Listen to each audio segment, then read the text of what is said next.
Karamihan sa atin ang nakarinig na ng iba't ibang kwento ng mga kababaihan at bata sa iba't ibang panig ng mundo na patuloy na inaabuso at sa pilitang isinasama sa prostitusyon. Dala na rin ng pandemya, tumaas ang bilang ng mga nawala ng trabaho at ang iba pa ay napipilitan na lamang na magtrabaho ng kung ano ang kaya at accessible para sa kanila. Isa na rito ang patuloy na paglaganap ng prostitusyon. Kahirapan ang pangunahing dahilan ng mga taong kumakapit sa ganitong uri ng gawain. Kung kaya't patuloy nila itong ginagawa, matustusan lamang ang pang-araw-araw na pangangailangan. Ang gobyerno ay patuloy na kumikilos upang sugpuin ang problemang ito, ngunit tila hindi ito sapat para tuluyan itong maresolba. Ano nga ba ang dapat nating gawin upang masolusyonan ang problemang prostitusyon na patuloy na kinakaharap ng ating lipunan?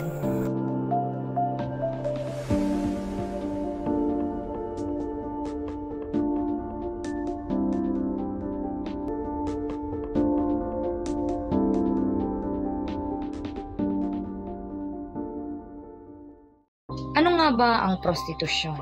Sa madaling salita, ang prostitusyon ay ang pagbibigay ng mga serbisyong sexual na may kapalit na kabayaran. Ito ay isang uri ng sexual na pansasamantala at karahasan laban sa mga kababaihan na nilalabag ang karapatang pantao. Sinasabing ang prostitusyon ay ang pinakalumang propesyon sa buong mundo. Ang aktibidad ay binubuo ng mga kababaihan at kalalakihan anuman ang kanilang sexual na oryentasyon.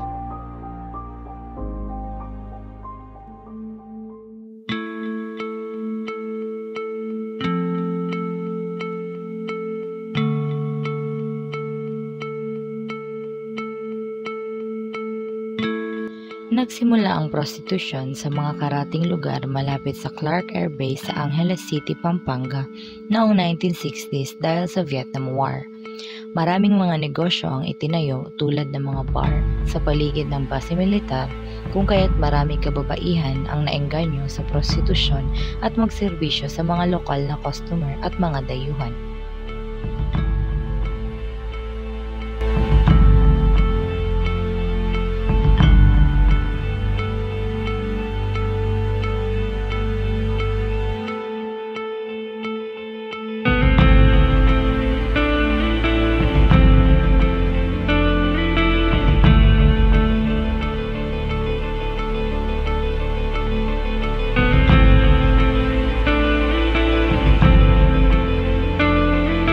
Nang pumutok ang Mount Pinatubo noong 1991, nasira ang ilang parte ng Clark Air Base, kung kaya't isinara ito ng Estados Unidos noong 1992. Dahil dito, karamihan sa mga establishmento ay lumipat sa mga karating lugar malapit sa Angeles City upang maipagpatuloy ang prostitusyon.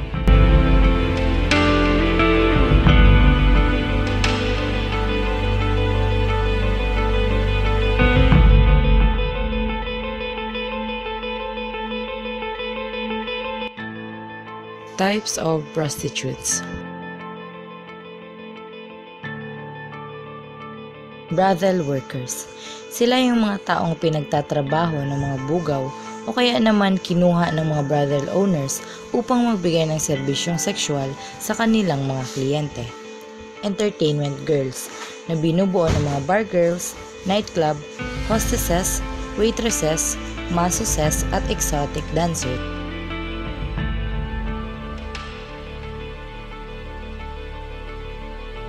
Streetwalkers o street prostitutes.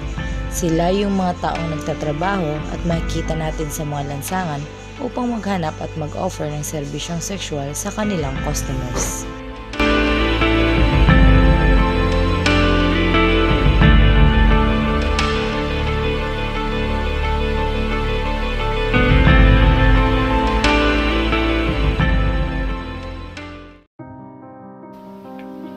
Maliliit pa lang po kaming magkakapatid nang maaga pong nag-iwalay ang aming mga magulang. 4 years old pa lang po ako nung nag-iwan na po kami ni mama. At si papa na rin pong mag-isang nagtatrabaho at bumubuhay po sa aming magkakapatid sa pag-construction niya. At dahil na rin po sa hirap ng buhay, tumigil po ako sa pag-aaral. Second year high school lang po yung natapos ko nun. At kalaunan, maaga rin po akong nagkaanak at nagkapamilya. One time, may natanggap po akong text message na nag-offer daw po sila ng trabaho sa Maynila bilang factory worker. Kaya, ayun po, dahil na rin gusto ko ng stable na trabaho, tinuloy ko na lang din at tinanggap yung offer. Kaya, sinimulan ko ng asikasuhin yung mga papeles at dokumento na kakailanganin dun sa trabaho bago ako umalis. So, ayun, wala akong magagawa. Kaya, iniwan ko na lang ang aking mga anak dito. Pero, hindi ko inaasahang iba pala yung trabahong kahihinatnan ko. Yung nag-offer sa akin ng trabaho ay isa palang illegal recruiter at human trafficker. Kaya at that time, since andun na rin ako sa Maynila, wala na akong ibang magagawa kundi sa pilitang magtrabaho sa bar at magbigay ng sex services sa mga kliyente ko at mga customer. Yung pakiramdam na ayaw mo talaga maging prostitute, pero wala din po kasi ang magagawa kasi kailangan ko din magpadala ng pera para sa aking pamilya. So, yun. Ang hirap-hirap po talaga.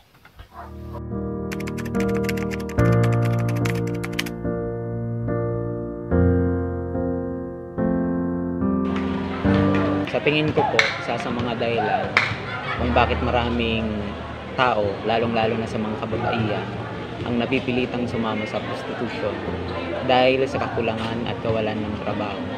Dahil walang sapat na trabaho na pwedeng applyan, talagang siyempre mas pipiliin nila na magtrabaho na kung saan mas mabilis kumita. Kaya yun, mas pinipili nilang pumasok sa prostitution. Ano sa tingin mo or sa palagay mo ang dahilan kung bakit maraming mga tao, lalo na yung mga kababaihan, ang pumapasok sa prostitusyon? Siguro sa tingin ko, kaya maraming pumapasok sa prostitusyon ay dahil siguro sa hindi sila nakapag-aral. Dahil sa pag-aaral, natututo tayo ng maraming bagay. At kung makapagtapos man, ay magagamit natin ito sa paghahanap ng trabaho. At syempre, nagbubukas din ito ng iba pang mga oportunidad. Kaya, kung walang sapat na edukasyon ang isang tao, syempre, mahihirapan din talaga sila makahanap ng trabaho. Kaya, madali din silang maimpluwensyahan ng maling gawain tulad ng pagpasok sa prostitusyon para lang kumita at may panggasto sa araw-araw.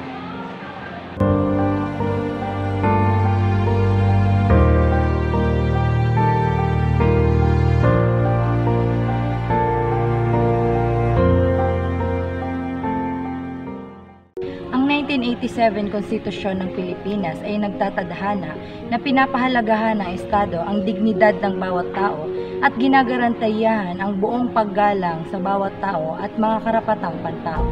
Nakasaad din dito na ang Kongreso ay dapat magbigay ng pinakamataas na prioridad sa pagsasabatas ng mga hakbang na nagpoprotekta at nagpapahusay sa mga karapatan ng lahat ng tao sa dignidad ng tao.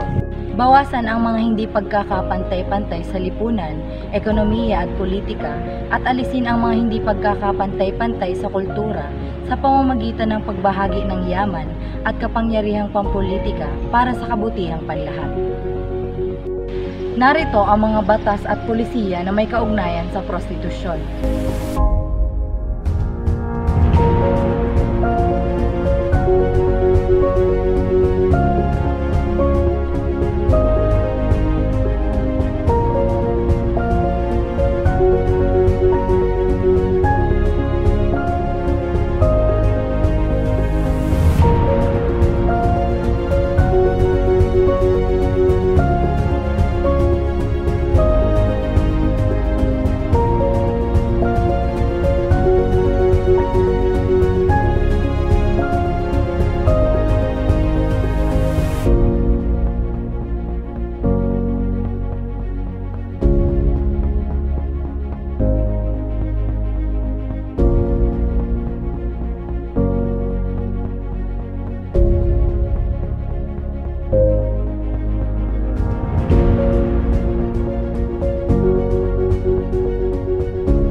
kung ako lang po ang tatanungin, hindi po talaga ako masaya sa kinahantungan ko ito.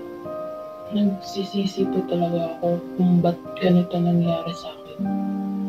Hindi ko talaga gusto yung mga ginawa ko, pero wala po kasi talaga akong magawa dahil mahirap lang ang buhay at kailangan ng panggastos sa pang-araw-araw.